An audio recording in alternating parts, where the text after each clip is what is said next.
दोस्तों SBI multi cap mutual fund के बारे में बात करेंगे। ये नया एनएफओ है जो कि फरवरी 14 से फरवरी 28 तक यहां पर ये एनएफओ की तारीख है। क्या इंपॉर्टेंट चीजें हैं, क्या आपको जानना चाहिए, क्या आपके लिए ये मल्टी कैप फंड है या नहीं, सब कुछ दोस्तों इस वीडियो में बात करेंगे। लेकिन शुरुआत करते हैं समझ के कि ये फंड है क्या। देखिए, एसबीआई मल्टी कैप इसका नाम है और कैटेगरी है मल्टी कैप। अब ये मल्टी कैप कैटेगरी पर मैं थोड़ी देर के बाद थोड़ा डिटेल में टाइम स्पेंड करने वाला हूं। Fund manager mister R Srinivasan, जो कि अगर वो इसके फंड मैनेजर है तो ऑलरेडी मैं ये कह सकता हूं कि एक बहुत ही स्ट्रांग नाम जुड़ा हुआ है।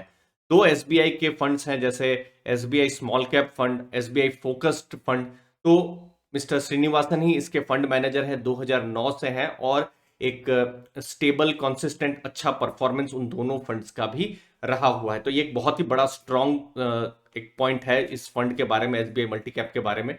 अब देखिए, फंड का अगर आप देखेंगे कि किसको उसे बीट करना है तो वो है बेंचमार्क। मल्टी कैप एक इंडेक्स है निफ्टी 500 का, मल्टी कैप 50 25 25 टीआरआई इंडेक्स है, उसको बीट करना है। यहां पर आप एसआईपी भी कर सकते हैं, लमसम भी कर सकते हैं। अब मल्टी कैप कैटेगरी होता क्या है, और यहीं से ही आपको आपके जो रिस्क है उसके बारे में भी आपको आइडिया मिलेगा। देखिए, लार्ज कैप, मिड कैप और स्मॉल कैप स्टॉक्स होते हैं।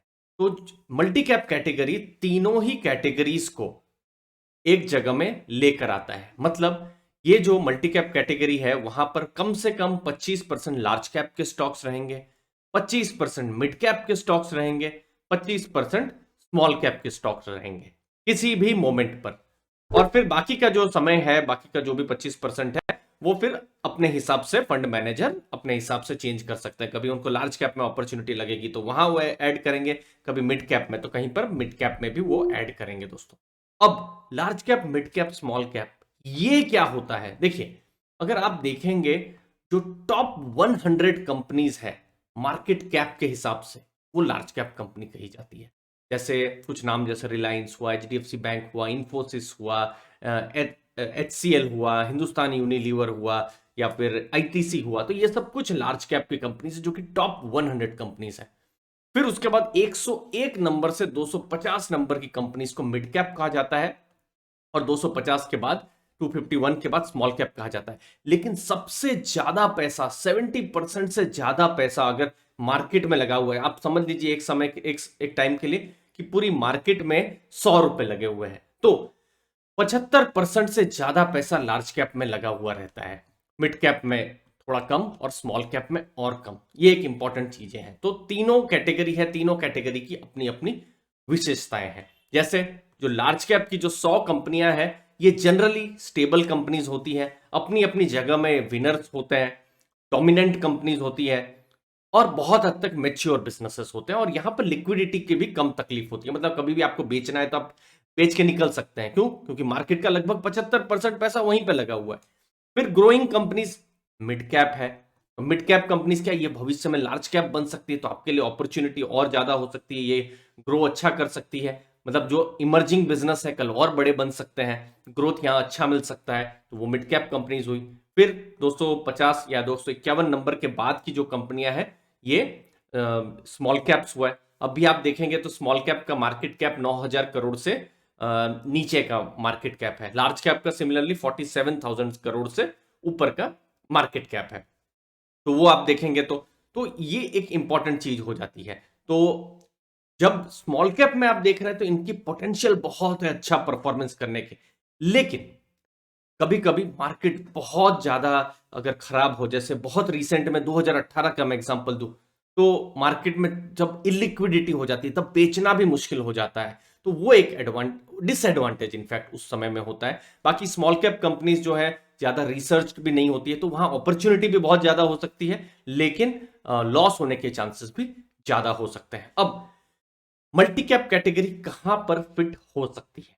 देखिए, एक एग्जांपल देता हूं। जैसे यहां पर जब 2013 से 15 जब यूरोपियन क्राइसिस जब हुआ था, तब आप ये वाला डेटा आप देख सकते हैं, 2013 जुलाई से फरवरी 2015। तो उस समय में मार्केट ने अच्छा रैली किया था। तब इंडिया में भी नई गवर्नमेंट आई थी, तो अच्छा मार्केट ने तब रैली किया था। तो आप देखिए, स्मॉल कैप का परफॉर्मेंस 128% था तब, और लार्ज कैप का परफॉर्मेंस बहुत ज्यादा नहीं था, 61% था दोस्तों। तो ये एक इंपॉर्टेंट चीज आपके हमारे जानने के लिए रही। लेकिन एक और पीरियड, उसके आगे का ही पीरियड मैं लेके जाता हूं, सेम यूरोपियन क्राइसिस 2011 से 2013। आप देखिए तब स्मॉल कैप -18% थे, लेकिन उस समय में कौन चला? उस समय में लार्ज कैप्स चले, उन्होंने 10% ऊपर रिटर्न दिया, स्मॉल कैप ने -18% रिटर्न दिया। और अभी बिल्कुल रीसेंट की अगर हम बात करें, जैसे कोविड सेकेंड वेव की बात करें, तो स्मॉल कैप्स अच्छा चल रहे हैं, लार्ज कैप्स अभी फिलहाल उतना नहीं चल रहा है। 26% रिटर्न है, स्मॉल कैप का 61% रिटर्न है। तो वही चीज है, जब मार्केट गिर रही होती है तो समझ लीजिए स्मॉल कैप्स ज्यादा गिर सकते हैं, लेकिन लार्ज कैप थोड़ा कम गिरेंगे। लेकिन मार्केट बिल्कुल बुलिश है तो स्मॉल कैप बहुत अच्छा परफॉर्मेंस कर सकते हैं, जैसे रिसेंट में किया है, लेकिन तब लार्ज कैप नहीं करेंगे। तो एक बैलेंस बनाता है मल्टी कैप फंड। आप यहां पर भी देख सकते हैं 2018 जनवरी से 2019 दिसंबर तक स्मॉल कैप लगभग 30% गिरे थे, लेकिन लार्ज कैप अगर आपके पोर्टफोलियो में थे तो आपको फर्क नहीं पड़ा होगा। तो यह है एक तरीके से अलग अलग टाइम में अलग अलग स्ट्रेटेजीज चलती है। तो यहां पर चूंकि एसबीआई म्यूचुअल फंड का, एसबीआई मल्टी कैप फंड है, तो उनका एक प्रोसेस है, प्रोसेस में बॉटम अप रिसर्च रहेगा, मतलब पहले वो स्टॉक्स देखेंगे और उसके बाद वो रिसर्च करेंगे। कोई सेक्टर पर फोकस नहीं करेंगे, सेक्टर एग्नोस्टिक वो रहने वाले हैं। उनके अलग अलग अपने क्वांटिटेटिव मॉडल्स हैं, जिसके बेसिस पर वो जो भी स्टॉक है सिलेक्शन करेंगे, या जो भी पोजिशनिंग है, पोजिशनिंग साइजिंग उसकी करने होंगे। फिर ईएसजी और बाकी सब चीजें भी उसके बारे में देखेंगे। अब ये फंड किनके लिए सुटेबल है? जनरली जो भी लॉन्ग टर्म इन्वेस्टर्स हैं उनको ही यहां पर देखना चाहिए, क्योंकि इक्विटी है, इक्विटी में भी ये थोड़ा सा रिस्क ज्यादा है।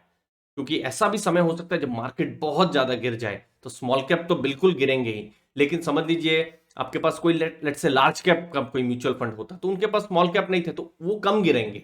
लेकिन ये वाले जो फंड है, सपोज मार्केट बहुत गिर रही है तो ये भी ज्यादा गिर सकता है, क्योंकि स्मॉल कैप ज्यादा है। बट इसकी बात उल्टी भी बात सही है, जब मार्केट अच्छा खासा बुल रन में रहेगा तो स्मॉल कैप चूंकि 25% है, मिड कैप चूंकि अच्छा खासा 25% है, तो वो भी अच्छा कर सकते हैं। तो उस हिसाब से आपको अपना रिस्क रिवॉर्ड देखना है।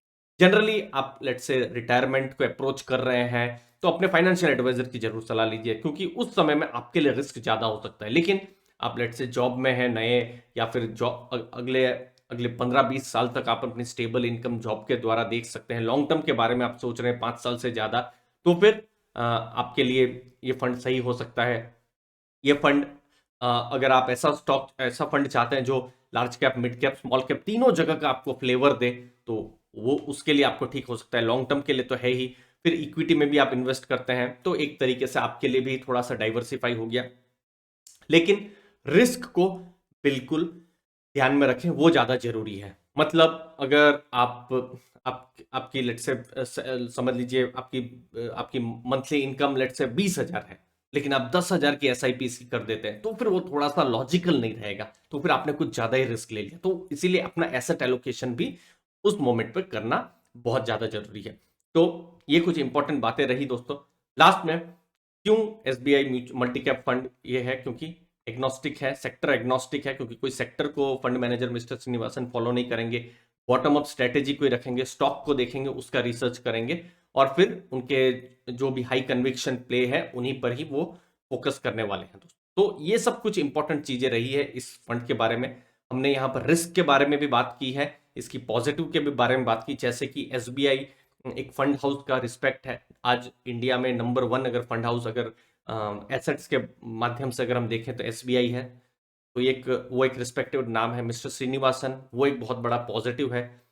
बाकी मल्टी कैप कैटेगरी किसी इन्वेस्टर को सूट कर भी सकती है, नहीं भी सूट कर सकती है। जो इन्वेस्टर थोड़ा सा stable consistent dividend paying companies में एक्सपोजर लेना चाहते हैं, शायद उनके लिए मल्टी कैप उतना अच्छा नहीं रहे, क्योंकि यहाँ पर मिड कैप स्मॉल कैप बहुत है जो कि शायद बहुत ज्यादा कंसिस्टेंट डिविडेंड नहीं दे।